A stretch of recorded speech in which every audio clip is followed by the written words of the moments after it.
مواد لازم: شیر پرچرب 2.5 لیتر، خامه پرچرب معمولی 1 پیمانه، نمکی قاشق غذاخوری، سرکه 1/2 پیمانه. با حرارت ملایم رو به بالا شیر رو داخل قابلمه ریخته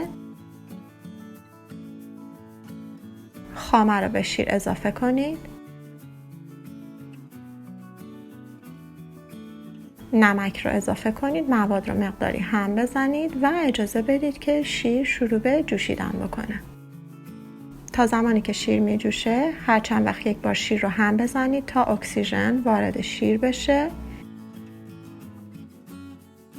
بعد از اینکه شیر شروع به جوشیدن کرد، سرکه رو به شیر اضافه بکنید و هم بزنید تا زمانی که شیر شروع به بریدن بکنه.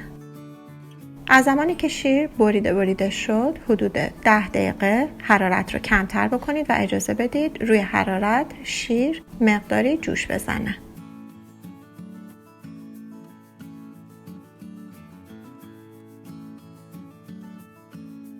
بعد از 10 دقیقه قابلمه رو از روی حرارت برداشته و اجازه بدید کاملا خنک بشه تا به دمای محیط برسه. بعد از اینکه کاملا خنک شد، شیر رو از داخل صافی رد کرده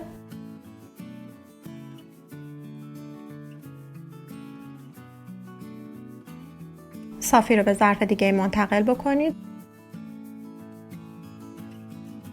و شروع به هم زدن پنیرها بکنید تا آب اضافهش کشیده بشه.